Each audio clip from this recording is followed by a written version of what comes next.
Food shortages are coming. Are you prepared?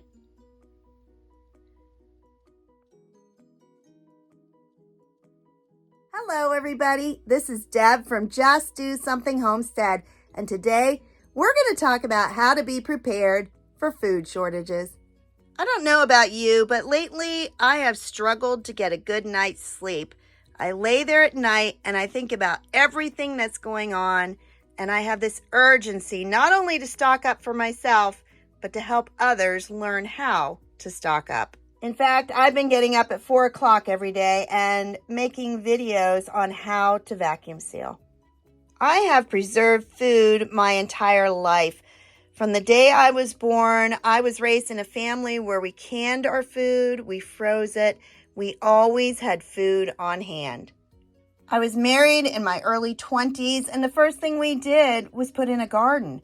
Not only was it better for us, but it was far more economical to raise and can our own foods. The reason I don't sleep at night is that we have become accustomed to simply going to a grocery store and purchasing anything that we want. People don't know how to preserve food. And not only that, but what is going to happen if we suddenly cannot buy our food? Maybe the shelves are bare, or maybe the prices are just too high. I can tell you with certainty that we are going to face food shortages in the near future. Do you have a week's supply of food? A month's supply? A year's supply? What will you do if you can't afford food? Today, I'm going to share 4 ways that you can stock up. It is not too late, but you need to get started now. I'm going to show you step by step how to vacuum seal and how to dehydrate. And if you are brand new to my channel, welcome aboard. We've gotten over 4,000 new subscribers lately, so I know that we are reaching all different areas of the world, and I am so thankful that you decided to watch my videos. We are here to help each other, and I have learned just as much from my subscribers as they have learned from me. All right, let's get started. Number 1, preserve food. I preserve food in 4 different ways: vacuum sealing, canning, freezing, and dehydrating. I would love to have a freeze dryer. That's another way that you can preserve foods, but I simply don't have one yet. We are going to start with my absolute favorite way to preserve food, and that is vacuum sealing. I am going to show you what I recommend, how to vacuum seal, and how to extend the best by dates of your foods. It is best used for dry, shelf-stable foods such as oatmeal, flours, anything you use to bake, cereals, pasta, any of those items that you would store in a box or a bag on your shelf. Not only does it extend the best by date, but it keeps critters and insects out of your food. Insects need air to survive, and without any air, there is no way that they can reproduce and spread throughout your dry items. In order to vacuum seal, you're going to need a vacuum sealer. This is my food saver. It is series FM5200. There are many different kinds of vacuum sealers on the market. I ordered this one from Amazon, and these range anywhere from $30 for a handheld one to over $500 for an electric powerful one. If you are able to spend a couple $100, I highly recommend this food saver. I have never had a false seal in over 11 or 12 years of vacuum sealing. Your vacuum sealer will have to have a port. You're going to need lids or flats that come with your canning jars.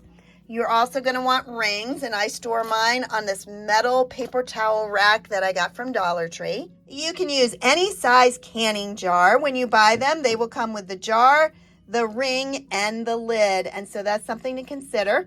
I prefer to use the half-gallon size. When I go with a half-gallon size, I am able to hold more than 1 box of pasta, several boxes of cereal, so it just works out a little bit better.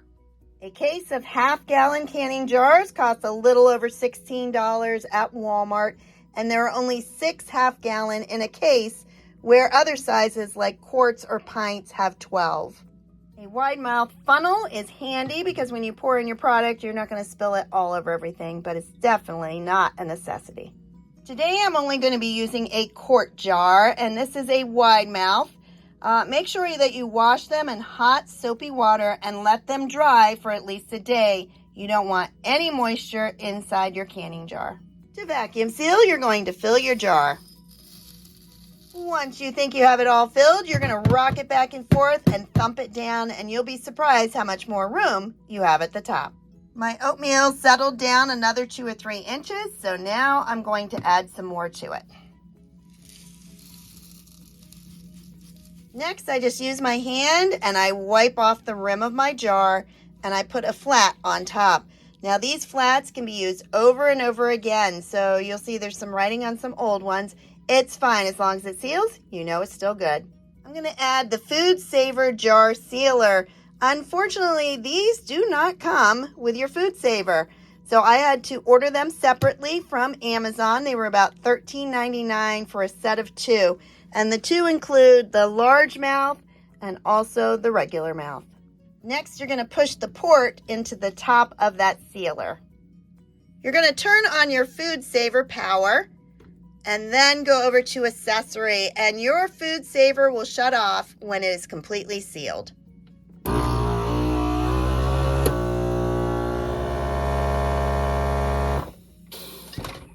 Once it shuts off, you're going to remove the port and remove the jar sealer lid. This lid should be on there tight so that if I was to pull really, really hard, it should not pop. Also, the center should be sunken in a little, and you can lift it up by that lid. That vacuum sealed jar is not going to open. You're going to look for the Best By date on the bottom of your food container, then add 1 year. So this says organic oatmeal, Best By June 2026. The next thing you're going to do is put a ring on it. And unlike canning jars, you store vacuum sealed foods with a ring on it. Many subscribers ask if it's necessary to put in an oxygen absorber. It is not necessary because you have sucked out the air, but it's not going to hurt it. So if you're concerned that the lid will pop or that all the air is not coming out of your vacuum sealer because it's a portable or a handheld one, then definitely add oxygen absorbers. Store your vacuum sealed jars in a cool, dark room. These items are all really good for vacuum sealing. We have oatmeal, rice, pasta, cereal, popcorn, graham crackers, flour, some more pasta, and dried beans. A couple foods that you should not vacuum seal: brown sugar and raisins. Vacuum sealing salt and sugar is a personal preference. I do vacuum seal mine. Salt will last at least 10 years, and sugar, I figure if it gets any moisture, I can just chip it away. But honestly, mine does not get moisture when it's vacuum sealed. The next way to preserve foods is to can. Canning can be very scary for the first-time canner. I've been canning since I was a teenager. There are different ways of doing it. There is water bath and there is pressure canning. Water bath is for your high-acid foods like tomatoes, and pressure canning is for low acid such as beans. All of these are in charts that come with your canner. So if you follow the charts, you're going to be okay. A few years ago, I switched to the Presto Digital Pressure Canner, and honestly, I will never go back. This canner does both water bath and pressure canning and does all the hard steps for you. If you go to my playlist, you're going to find some videos on how to can. I'm not going to show that today because that would take up my entire video. But over the summer, when my crops start coming in like corn, I will again be posting canning videos. Some foods that I have canned: orange juice, sausage, pineapple, beans, apple pie filling, vegetables like corn, and butter. And butter is one of those that if you want to can it, you'll find a recipe. And if you don't, then don't do it. And I say that simply because a lot of people say, oh, you can't can butter. As I said, it's a personal choice. Number 3 is to preserve food by freezing. And there's not a lot that needs to be explained. You simply stock up on frozen foods. Number 4 on preserving food is to dehydrate. This is my dehydrator. It was about $100 and I bought it probably 5, 6, 7 years ago. I'm not sure. It is very, very dependable. It's not a well-named brand. I think it's just generic. But what I love about it is you can control the temperature and the time, and it will shut off for you. I grind my own cornmeal, and I do that from organic corn. And I'm going to show you how really, really easy it is to dehydrate frozen vegetables. Most dehydrators have metal shelves. The problem is the holes in them are too big.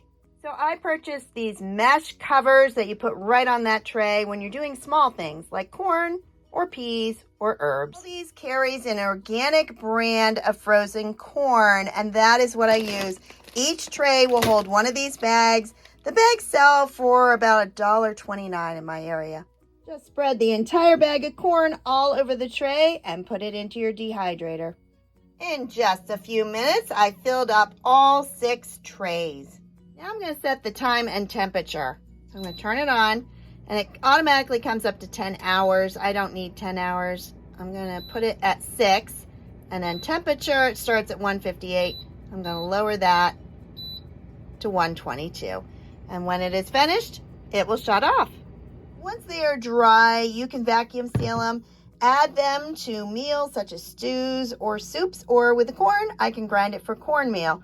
Now, these are some yellow beans that I did. You'll know they're done when they are crisp. You don't want any moisture in them. All right, all of those were under the category of number 1, which was preserve food. We are now going to move on to number 2. And 2 is buy extra cans. We're going to fly through these next 3 because anybody can do these. They're very quick. They're very easy. Once in a while, Jim just wants a quick soup if I'm not around, and so I try to keep some of these on hand. Fruits I always like, vegetables, any of those, even though I raise some. Anytime I buy, say, 1 can of corn, I'll buy 2. We'll use 1 and we'll save 1. I stock up on milk that is shelf stable.